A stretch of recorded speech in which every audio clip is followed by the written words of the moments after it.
Hello and welcome to Dialogue. I'm Yang Rui in Beijing. Foreign Minister Wang Yi this morning delivered a speech in a symposium on international development and China's diplomacy. What were the major points of Wang Yi's speech? What can we learn from it about the future direction of China's foreign policy? President-elect Donald Trump also spoke by phone on Friday with Tsai Ing-wen, the leader of Taiwan, which was described by Wang Yi as a trick of the Taiwanese side, albeit that the White House responded to the call by reaffirming its one China policy stance. So what can we expect of the tie between Beijing and Washington with the new president taking office in January? To discuss these issues and more, I am very happy to be joined in the studio by Dr. Su Ge, president of the China Institute of International Studies, and Anna Tangen, author and columnist. Welcome to Dialogue, gentlemen. Thank you. What do you think are the most impressive highlights of Foreign Minister Wang Yi's presentation? He delivered his keynote speech at our annual conference on international situation and China's foreign policy. When he analyzed the international situation, it was a brief and precise, right to the point. He actually used two words to describe this year's international situation. One is chaos, the other is change. And then most of his speech was devoted to an analysis on Chinese diplomacy, foreign relations this year, and in 6 whole areas. And he talks about how, amidst changes in international arena, China's foreign policies made important headway. And for instance, he talked about how China made its contribution to global governance. And the example he used was the G20 conference most recently held in Hangzhou. And amidst global slow economic development, China was making its suggestions to the world.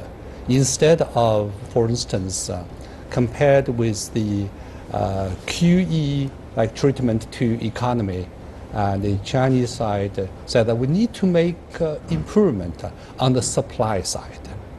And China also made important headway in its relations with neighboring countries, with especially with the Philippines, with the country's success of President Duterte. That was a very important the change in the relationship. At one time, there were dark clouds in the area because of the arbitration and so on. However, after Duterte was elected, and when China seized the opportunity and also extended friendship to the Filipinos, and both sides, I think now the Filipino president was invited by Chinese President Xi Jinping, and he had his state visit. Both the relationship is back to normal.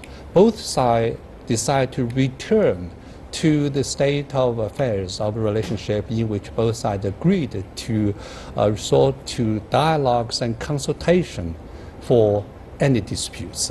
So that's very Anna, significant. do you think that never before has China been so close to the center stage of world politics in terms of our proactive participation and perhaps a rebuilding of global governance in the age of digital technology and particularly in the new era of great changes? Well, we've discussed before, China has had a trade and development versus trade and security on the U.S. side, and it seems to be working more in China's favor, especially with the kind of changes that we're looking at. The good governance and relationships that were being stressed by the minister are very important at a time when you start to see the U.S., by contrast, is pushing a lot of unknowns. And the stability of China, I think, is going to work to its benefit. Readers and netizens have been impressed by his emphasis on proactive global governance. You mentioned the G20. Yeah. We were the host. But is that because of China's leading economic development, or we have our own ambitious blueprint about the Belt and Road Initiative, which is expected to be very inclusive compared with the TPP that has been ruthlessly rejected by the President-elect Donald Trump. So now when you look at today's situation, international development of today's international situation, you could see both the positive and negative side of globalization. So globalization can be interpreted as a process which is a double-edged sword that can slash both sides. Well, the globalization brought wealth, development, progress to so many parts of the world.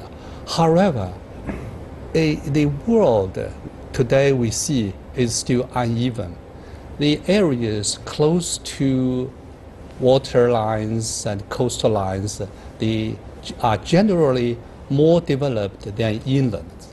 Now, when we look at Europe, actually globalization in a sense started from Europe and then was developed further in America. So then when you look at the area in between Europe and Asia Pacific region, and if we compare Europe to one end of a dumbbell and Asia Pacific to the other end of the dumbbell, and the handle should be the Central Asia and the vast land. This vast land still lacks infrastructure. So I think that when 2013, when President Xi Jinping initiated the Belt and Road Initiative, he first spoke in Kazakhstan and then in Indonesia. And in his mind, he was thinking of a grand initiative to link, to interconnect these two areas. Actually, in the sense of economics, this is a public product initiated by China so that we can make much larger the economic pie. And then both China and the areas in between Europe and Asia Pacific, we can bring together our comparative economic advantages. But China has been described as increasingly assertive, not only in the South China Sea, but also in the establishment of the AIIB. And the biggest and the third biggest economy, the United States and Japan, were the only two countries that refused to join AIIB. And the major the new type of major power relationship, as prescribed by President Xi Jinping, is very much at stake for the President-elect Donald Trump. But you are watching dialogue with Dr. Suge and Mr. Anatanga. We're discussing the latest presentation on foreign policy by Mr. Wang Yi, the Chinese foreign minister, and the bulk of the presentation is, first of all, about globalization and global governance. We'll be back, and in a few minutes we'll be back and talk about a dramatic phone call between the President-elect Donald Trump and leader of Taiwan. Stay with us. Trump's transition team says Tsai Ing-wen and Trump discussed economic and political ties, with Tsai congratulating Trump on his election victory. The telephone call is believed to be the first between a US president, or president-elect, and a leader of Taiwan since 1979. Trump said on Twitter that he was called by Tsai Ing-wen. During a speech reviewing China's foreign policies in 2016, Foreign Minister Wang Yi dismissed the call as a petty action by Taiwan. It was just a petty action by Taiwan. It will not change the One China framework already formed by the international community and the One China policy that the US government has adhered to for years. Wang also brought up the previous phone call between President Xi Jinping and Trump.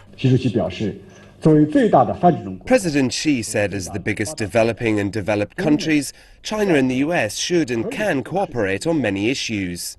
He reiterated that China is willing to further enhance its ties with the US in order to realize a bilateral relationship with no conflicts, but with mutual respect and win-win cooperation to better benefit people on both sides and around the world. Trump said that China is a great country with huge potential and a bright future. He believed that the further relationship between the two countries will be bright. The United States has no diplomatic relations with the island and has maintained its support for the One China policy for more than 40 years. The mainland has long opposed official contact in any form between Washington and Taipei. Welcome back.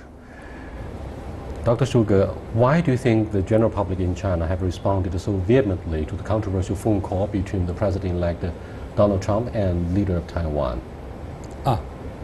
That because it's such a vital area.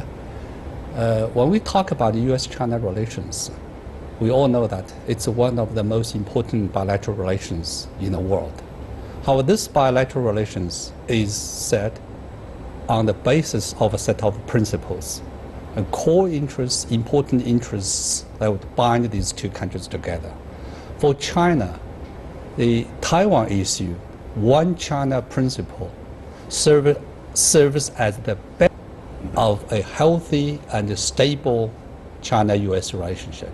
If we recall the time of establishment of diplomatic relations between these two countries in 1979, it was because the United States agreed to withdraw military forces from Taiwan, restore recognition diplomatic relations of Taiwan, and decide to recognize that there is only one China and the People's Republic of China is the sole legal government of the whole of China.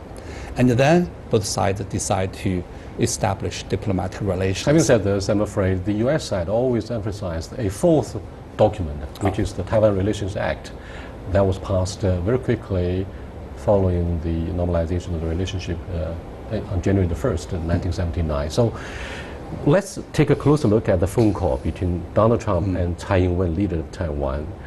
The nature of the phone call should be measured carefully by, for example, who first of all proactively called the other. If President-elect Donald Trump got a congratulatory phone call from Tsai Ing-wen in the first place, then the situation would be very different. What do you think of the analytical discourse about nature? Well, first off, it's pretty clear that she called him. But the issue is the president doesn't sit by his phone waiting for calls, and there's a whole vetting process before that goes in. I mean, I think what you're seeing here is what we probably call the new era of Trump.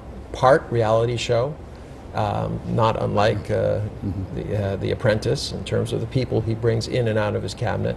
But the second part will be his emphasis on being a deal maker. If you read and what he's written himself and his own actions, he's very much into doing this. And I think he deliberately sees this as something of a leverage point with China, that he can dally with Taiwan and that somehow this will improve it. Because if you start looking at his cabinet, there are a number of people in there who are vehemently anti-China hawks. And this could play very well into their portfolios as they go forward, both on the military and civilian side. Dr. Su, do you take this phone call by President-elect Donald Trump as a trial balloon in an attempt to sound out China's first and immediate response, so that on the second Twitter, he said something very meaningful? Interesting that Taiwan got billions of dollars of arms sales from the United States, and yet I cannot call the leader of Taiwan. He felt he had been misunderstood. What do you think of his concern from his perspective? Well, let me answer this. That's an excellent question. Let me answer this in two parts. The first one is that, as we all know, that this phone call was initiated from Tsai Ing-wen to Donald Trump. And then what the Foreign Minister of China, Foreign Minister Wang answered what he answered to the journalists, I think that shows that was a very good answer.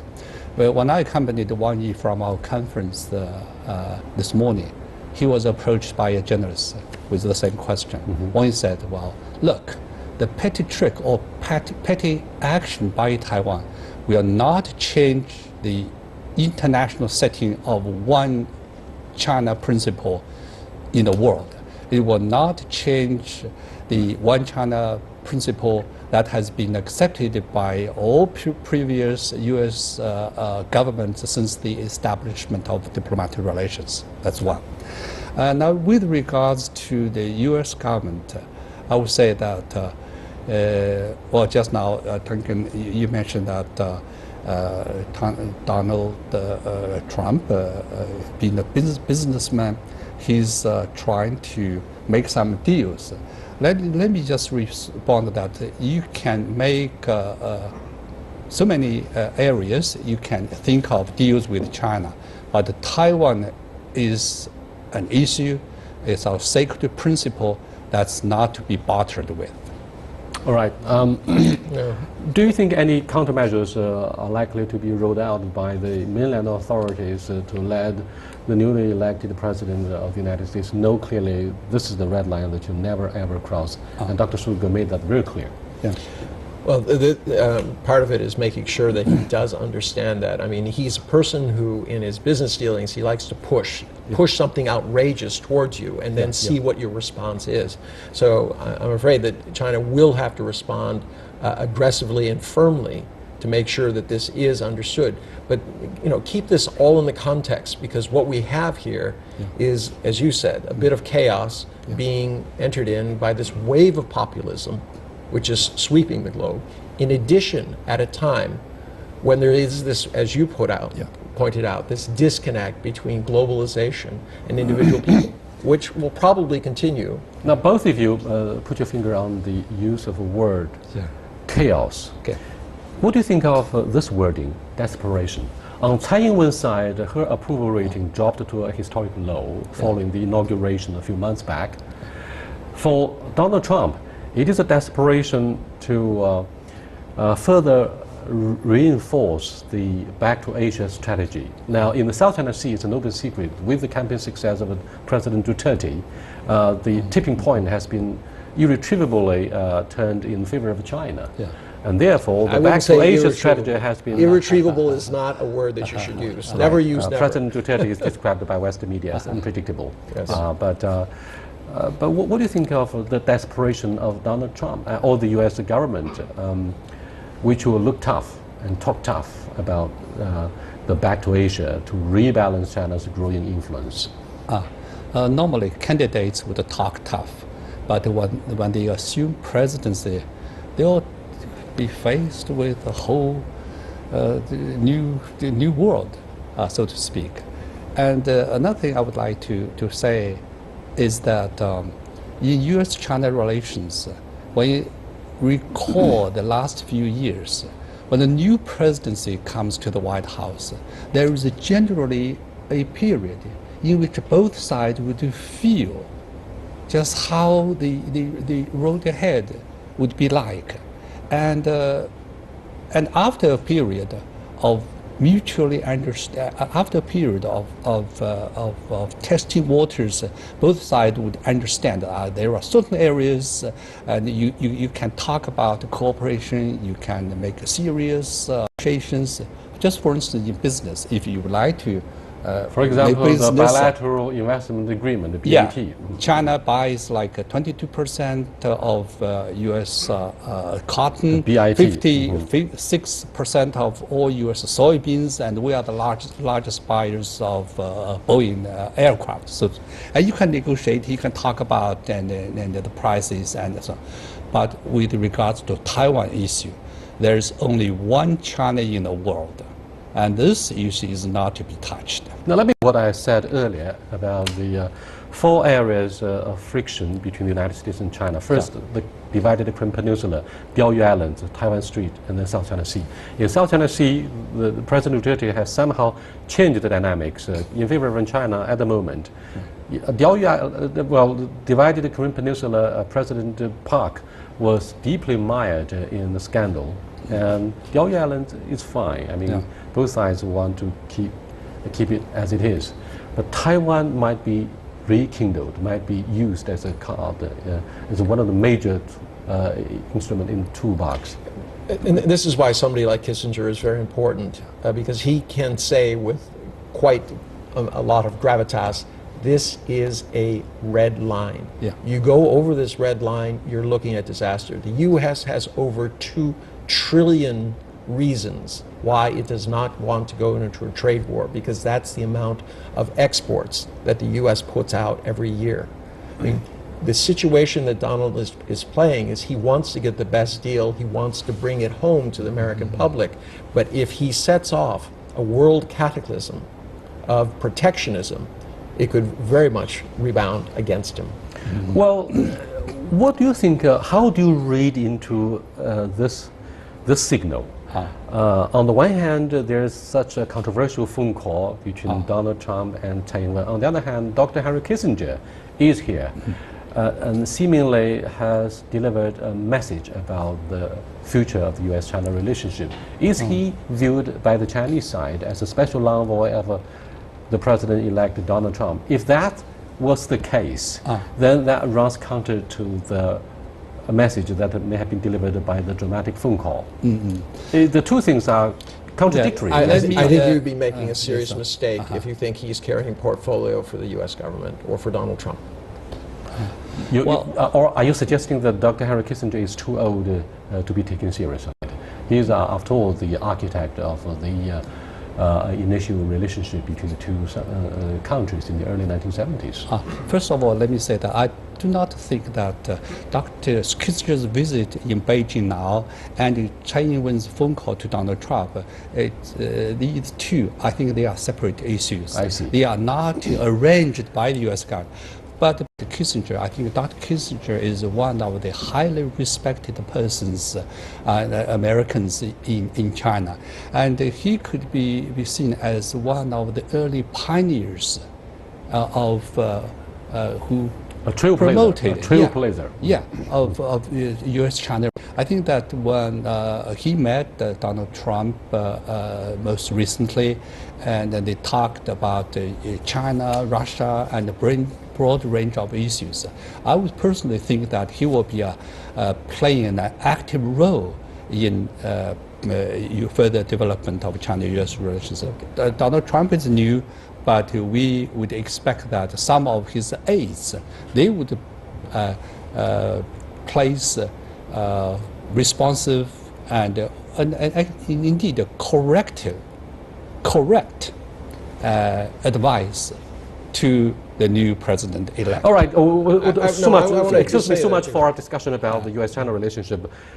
President Putin delivered a State of the Union speech at the Duma, and he talked about the role model of China-Russia relationship. He said this set a very good example for the new type of international relations, and they even suggested that the new Yalta Conference should be considered by the international society. What do you think of his confidence after recovering from the worst-case scenario of the Russian economy, and particularly Moscow-Beijing relationship? Well, I don't think he's escaped. I think things are pretty tough. I mean, Russia's GDP is sinking lower and lower, and it's going down in the tables. In terms of this is the classic situation that was confronting in 1973. It's this three-way game between Russia, the U.S., and China. As China became disaffected with Russia, it turned to the U.S. As the U.S. is looking at its world situation, clearly Trump is trying to play the Russia card. The keynote presentation of Putin started with a note of patriotism, if not nationalism, as the West prefers to describe it. And he said the looking east strategy is not actually based on the economic sanctions that was imposed following Crimea and the Ukraine crisis. It's actually based on the grand global vision of a new Russian strategy. What do you think of his explanation? Well, I think that Putin, when he mentions the eastward movement, China would interpret it as as something to me that there is a great convergence of national interests between China. So our relationship with Russia is strong. Back to our relationship with the United States, I think that when Xi Jinping talked with Kissinger, he mentioned again the importance of a new type of relationship. No confrontation, no conflict, yeah. Seeking co-prosperity. We know this diplomatic rhetoric, but the United States refuses to accept this prescription by Beijing about no confrontation. Sorry, I have to go back to Russia.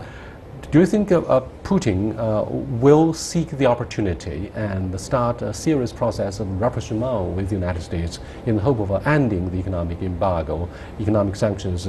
Both presidential candidates in France made it very clear that they would suspend the economic sanctions against Russia should they win the election. Obviously, and Syria is part of it, but I mean, it brings up a new dynamic because you will have a divided Europe. In Poland and in a lot of the former Baltic states, these are not friendly to what they see as an increasingly aggressive Russia and what happened in Ukraine. So you're going to see a lot of redrawing. And this is what you're seeing around all of these issues, is that the playbook, the guidelines, everything seems to be pushed aside. And everyone is trying to figure out exactly what these new relationships and shifts in power will be. So, do you think Russia and China will join hands to rebalance the U.S. influence? Well, I would say that China would welcome any improvement of relationship between other two major powers, but I don't think they are directed against China. That being said, there are structural differences in the bilateral relationship between Russia and the U.S. So we'll wait and see, because there's a lot to watch. Well, one thing you should keep saying, oil is very important to the Russian economy. And right now, with what Trump is proposing, the price of oil is not going to continue to go up. He's going to take off all the leashes in terms of environmental protection, etc. So this will not be good for Russia, as opposed to a China which is buying a lot of Russian oil and will continue to have a thirst for it.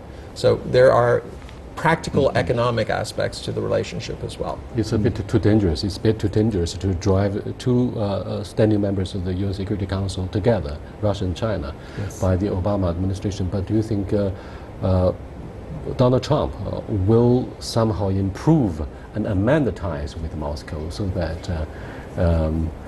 the U.S. back to Asia strategy will not be compromised? That would be a very important topic for our next for the next edition of dialogue. This is a very diplomatic answer. Thank you very much.